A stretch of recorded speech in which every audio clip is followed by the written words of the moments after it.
And it says I'm live. G'day, friends, and welcome.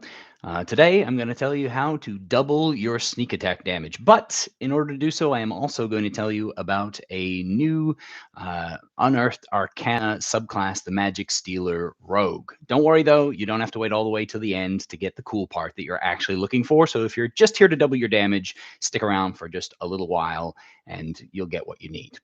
My name is Timothy, though some people do call me Tim. I have been playing D&D for almost 30 years now, and I run 8 games a week currently. If you're here with me live, thanks for joining in the chat, and feel free to pop in anything that I miss and call me out on anything I make mistakes on, because it's always fun to do that. And if you're here otherwise, you're going to have to leave comments for that, and I may or may not get back to you. We'll see. Anyway, let's dive into the UA Rogue, the Magic Stealer. Now, while the name on this is kind of lame, to be entirely honest, it is essentially a callback to the Spellthief, which has been around for a really long time, if I remember right, and that's entirely implausible because I didn't actually look it up or anything. Back in 3rd edition, the Spellthief was a pretty cool prestige class. More recently, it's basically just a feature in the Arcane Trickster that I'm not even sure survived into 2024. But again, I didn't do any research on any of that nonsense, so don't quote me on it too much. What I will say is that it's a time-honored tradition for there to be thieves that can somehow yoink magic out of other people and put it to use for their own purposes, which is kind of where this is going, but in kind of a new and interesting way. Let's talk features. Right at 3rd level, you get 2 different features that are both honestly kind of game-breakingly awesome for the Magic Stealer Rogue. The first of them is called Empower Sneak Attack. And basically what it lets you do is piggyback off of a spell that is being cast within 30 feet of you by using your reaction to steal a little bit of the magic put into that spell. It doesn't actually do anything to the spell, so it doesn't like counterspell or disadvantage it or anything like that. And what it does do is before the end of your next turn, your next sneak attack deals an extra d6 of damage for each level of the spell that was cast. Now, there's a couple of things that make this great, and it is indeed the way that you can make your rogue do double the normal sneak attack damage. And that's because, as we all know, dice for sneak attack come on every odd level, the same time that wizards and sorcerers and bards and all the other spellcasters in your party get access to new spells. So that means that if you just stand within 30 feet of one of your teammates and they cast their best magic, you can then double the number of sneak attack dice on your next attack, because you get to add an odd number of dice, or the number of dice based on your odd number levels as a rogue, and the same for their levels as a spellcaster. If this wasn't, if this was the end of it, would already be pretty awesome. But because it can be used on a non-willing opponent, and when spells are cast by your monsters in a game, typically they're going to be the big bad crazy spells, because especially with the shift from Wotc to make monsters regular multi-attack more powerful than they used to be, then now spells are fewer and far in between, farther between, and yet the ones that do come out tend to be bigger and badder, right? So it's very possible for you to run across a 5th level spell when you don't have anybody in your group that has access to it. A 5th level spell is 5d6 extra damage on this empowered sneak attack, when you might be a 5th level character with only 3 dice of sneak attack. So 8d6 of extra damage on your next strike is looking pretty stinking sweet. I think that this ability feels really, really powerful, but with the limitation of only being able to use it a number of times equal to your intelligence modifier per long rest and no way to recharge that, then it's pretty good, but it's not like completely crazy and out of bounds. I suspect that if this actually makes it through playtest, there might be some push to maybe add like 1 recharge on a short rest, kind of like Bloodthirst for the new rogue from the Forgotten Realms book. And I think that that might actually be nice because we don't want our rogues to feel like they're too limited and not have access to their cool stuff. And while this is powerful, it is probably not going to break the game or break things at your table. Now, that doesn't mean that the next ability won't. It's called Drain Magic. Now, it allows you as a action to essentially end any first or second level spell on somebody that you touch who is willing, and then recharge them a first or second level spell slot. You can use this feature once every short rest. Now, the reason that this thing is kind of bonkers and nuts is that it talks about spells that are in effect, but it doesn't have any interactions with the level of the spell outside of it needing to be first or second, and it doesn't mention that you had to have used any kind of resource to create that. So any spellcaster that has empty first or second level spell slots and has the ability to ritual cast detect magic, for instance, can get back a first or second spell slot every single short rest. In fact, it's probably going to become part of your rogue's routine at a short rest to have the other guy cast detect magic beforehand, and then you go ahead and touch him and restore a second level spell slot. Then you take an hour, get the ability back again, and the party all gets the benefit of the short rest, and you move on. And if you need a spell slot later on, you can either take 10 minutes to get one, use a first level spell slot to get a second level spell slot back, or you can again cast and that's if you cast the spell because you're needed in a hurry. But if you don't, you got 10 minutes, you get a second level spell slot, just over and over again, short rest number of times per day. This one, again, also probably won't break your game. First and second level spell slots aren't that impactful, but it's going to make a pretty big change to the resource economy for a group, which makes it a pretty top tier ability, I would say.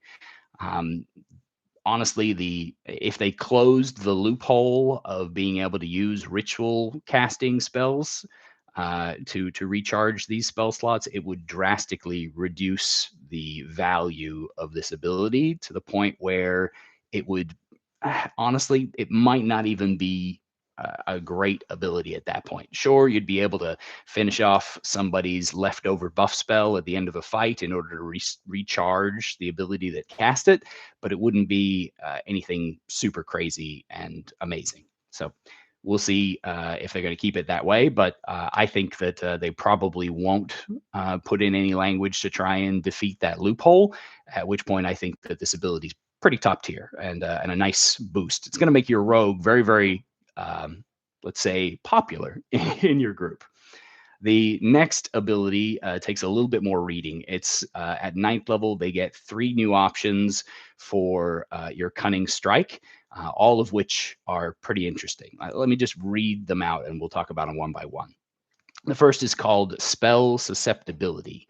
At a cost of 2 dice of your sneak attack, the target has disadvantage on the next saving throw it makes against a spell until the start of your next turn. This one's pretty self-explanatory. It is actually awesome being able to set up your spellcasting buddies for a nice landed spell with that disadvantage or counteracting somebody's magic resistance is a big deal. And for a potential 2 to 12 points of damage, an absolute steal at twice the price. It's going to be a constant use in groups that feature a lot of teamwork between their players, and in groups that don't see a lot of teamwork or where the rogue just wants to get the biggest number possible, then it'll never get used whatsoever. But it's a really good option and a solid add. And it's not out of line with other things that are already in the game. Barbarians' brutal strikes at higher level have the same option, though they don't get it at 9th level like your rogue's going to get. So maybe it should have come in later, but I think it's going to be fine. It's a great option. The next one is called Disrupt Spell.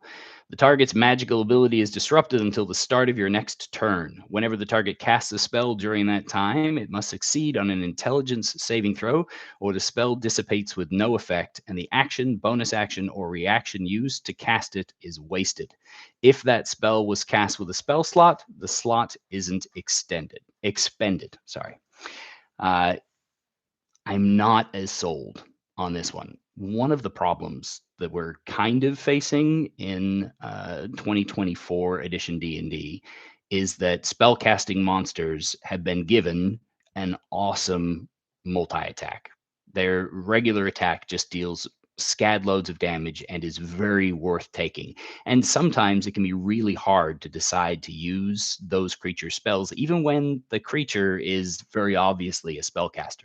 The Archmage is a classy example where their multi-attack can potentially dish out something like 16 d10 plus 20 points of damage in a round, or they can cast a 5th level fireball. Unless there are a whole bunch of people clustered together to make that 5th level fireball like super effective, 16d10 focusing down one target who needs to die and dropping them feels a lot more impactful. And it's hard from the DM side of the table to pick those spells when you have such an easy option, and usually you're feeling rushed and you want to take your turn quickly because you want to keep the tension up, you want to keep the action going at the table. uh, the pressure to do that makes it harder and harder for DMs to use the cool spells that are there because the backup option's so good. And if you get hit with an ability that means that casting a spell has a chance of failure, why wouldn't you use one of your non-spell options that are already tempting you? It would be kind of crazy not to. So disrupt spell, especially for 3 dice cost, is it feels like a really lesser option than it otherwise should be, because really counterspell is a great option, and being able to bake it into your sneak attack is really really cool. It's very thematic, it fits everything, and it's a great option, but it's just not going to see as much play at the table as it really probably deserves. So anyway, that's my thoughts. I'd love to hear your thoughts on it. Feel free to drop a comment in there. And while you're down there, if you haven't already subscribed to the channel, that would be really nice if you'd help me out on that and just click the little button. That'd be cool. Um, the final option at level 9 for their 3 different cunning options is called Steel Resistance. And this one's another interesting maybe winner, maybe not. For 2d6 points of sneak attack, you can choose one kind of damage. If the target has resistance to that kind of damage, until the start of your next turn, the target loses that resistance and you gain resistance to that damage type. There's a couple of things going on in this one that are of interest. Obviously, it means that you can make the choice to steal away resistance on somebody that you know has resistance. Either that means that somebody in your party has already tried burning the guy who's got fire resistance, or you know about them either as a player or as a character and are using that information. Don't get me started on the whole metagaming debate. That's an entirely different thing, and I probably don't support your position, which is weird, but fun. Anyway, but the upside of this, of course, is that it does let you pick the resistance that you need because of the kind of damage that your enemy is putting out and pulling it from them in order to reduce your incoming damage. It doesn't offer any kind of a saving throw, so it increases your allies' offense and increases your defense all in one fell swoop. When it is useful, it is going to be very useful. When it is not useful, it is going to be very not useful. So I think that it's a great option to have as one of 3 given in this stage. It rounds out the options that the rogue already has and gives them some form of way to impact the battle. Again, it leans into this Spellthief's sort of team building help kind of style, and it fits thematically. When it's useful, it's going to be absolutely awesome. It's just going to be kind of a niche ability. But as one of 3 abilities, I got nothing bad to really say about it. Level 13, on the other hand, I have very little good to say about it. Most of my opinion is that this is kind of a wasteful ability called Occult Shroud. Fortunately, it's not the only thing you get at level 13. Occult Shroud basically gives you the ability to cast the non-detection spell and have it last for 24 hours. You can only target yourself with this, and this is another of those super niche abilities. It's kind of like the amulet of protection from divination. I don't even remember the name of the thing. Non-detection as a spell is incredibly useful in a tiny, tiny, tiny niche. If you have an enemy that can scry and is actively scrying you, non-detection is marvelous. Otherwise, it's kind of lame. Because it no longer stops divination spells from affecting you, but only from targeting you. It doesn't block any kind of ability to see through your hidden status or illusions or disguises or anything like that. You are still affected just like normal by most spells in the game. You just don't get seen by magical scrying sensors. So if the enemy is floating an arcane eye around, sure, you're still invisible. If they have some kind of magical security system that's scrying and keeping an eye, like that one adventure in Keys of the Golden Vault, then cool. That feature would be cool, except that's much lower level than level 13. But it's just incredibly niche. It's going to come up almost never, except in super specific campaigns. And if you really needed it in that super specific campaign, there is that amulet of proof against detection and location. I think that's what it's called. There is that amulet that you could go out and pick up instead of needing this level 13 feature. So we could have put something a little less niche here. But there is another level 13 ability. It's called Improved Drain Magic, leaning on the feature from earlier that allows you to buff your party by sucking up their dying spells and giving them back a spell slot. This one allows you to do the same thing, only you can end a first, second, or third level spell and give back a spell slot of third level or lower. So you're just basically getting a straight up boost to be able to suck up that ritual detect magic and give back a fireball. Your party are going to love you for this, and it is potent. It does mean an extra third level spell slot for every short rest that your party takes in a day. That's pretty stinky good. Is it completely out of the bounds of reasonable and insane and stupid for people to be able to have? I don't think so. I think it's probably okay. And it definitely is a nice buff, even if it feels kind of sad at level 13 to get that as your only real feature, which is why I personally think the Occult Shroud should just go or be replaced with something cooler. And then that way, this little buff plus an ability that isn't quite so niche and more fun to use could be put into play to make the Magic Stealer Rogue even better. Finally, at level 17, we have Eldritch Implosion. Now, this is the first time that it becomes like really reasonable for you to want to use your magic stealing ability against the few spells that are being cast by monsters up against you, and like really doubling down on using your uses against that. It reads, when you use Empower Sneak Attack, you can force the target to make a Constitution saving throw, DC 8, plus your Dexterity modifier and proficiency bonus.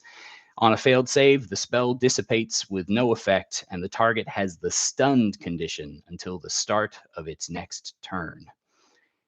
This is kind of awesome. It basically means that as part of your reaction that's already giving you the level of the spell in extra dice for your sneak attack, you also get a free counterspell thrown in on there that could stop the spell from existing entirely.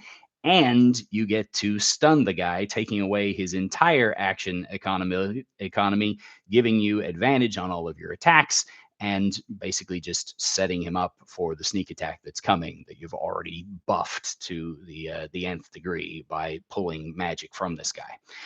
The DC is based on your dexterity, which is really good for keeping the rogue single attribute dependent. This is not like the Arcane Trickster, where you've got to balance intelligence and dexterity. You can go all in on your dex, which is an interesting choice that I would not have expected, but a potent choice that I think is pretty useful. And Yeah, I only see good things about this one from a player's perspective. And though as the DM, having your big bad boss stunned sucks a little bit, it doesn't suck nearly as much as it does when the players get their characters stunned. So I'm pretty all in on that. I think that that's a great option. And the saving throw is going to be targeting Constitution, which is like always a reasonable saving throw for the monsters, but rarely one of their best. They're going to have decent chances of potentially defeating this, which is the same reason that people aren't using Counterspell nearly as much in the current edition as they did in 2014's version of 5th. So it won't be that super amazing, and the problem of monsters not casting spell slots is still a very real issue as to why you're going to be better off sucking magic out of your allies instead of hoping that your enemy is going to pop some magic out there.